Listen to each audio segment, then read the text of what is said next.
Here, for a given metal plate, threshold frequency is f0. When radiation of 2 f0 is incident on metal surface, maximum velocity of photoelectron is v1. Okay, और जब incident radiation is changed to 5 f0, then maximum velocity will be v2. Okay, find the ratio of v1 is to v2. Calculate क्या करना है? Ratio of v1 is to v2. ठीक है, अब देखो यहाँ पे जो चीज़ हमें गिवन है कि भाई थ्रेशोल्ड फ्रीक्वेंसी क्या है, f0 है, और एनर्जी पहले मतलब E1 लेंगे, तो एनर्जी E1 कितनी है? देखो 2f0 टाइम्स थ्रेशोल्ड फ्रीक्वेंसी, तो वो हो जाएगी h2f0। और दूसरे सिनारियो में क्या चेंज हो रहा है? ये 5 टाइम्स f0 है। ठीक है, वर्क फंक्शन के लिए इक्वेशन कौन सा यूज करेंगे? hf0।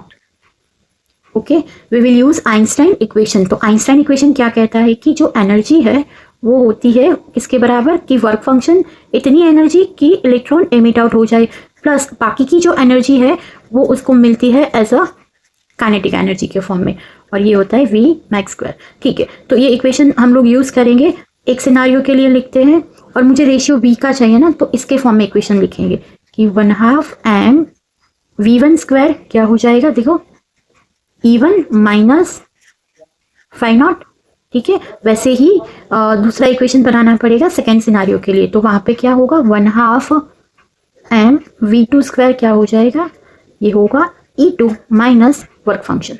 ओके, अब यहाँ पे सारी वैल्यूज रखेंगे। E1 क्या होगा? देखो यहाँ पे हमने लिखा है ना पहले 2 times hf0 minus work function तो होता है hf0, तो ये हो जाएगा hf0 1/2 m V1 स्क्वायर, इसको इक्वेशन 1 कहेंगे। सिमिलरली यहाँ पे देखो E2 क्या है? 5 टाइम्स hf0 ये है ना, और ये work function as it is hf0, तो ये होगा 4 टाइम्स hf0। क्लियर? इसको इक्वेशन 2, और ये किसके बराबर था? 1/2 m V2 स्क्वायर।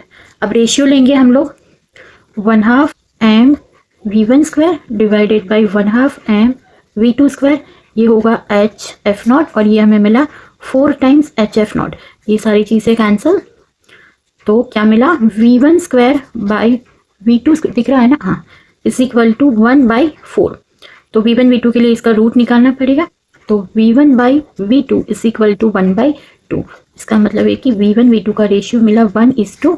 तो ऑप्शन बी होगा correct answer. Okay, thank you.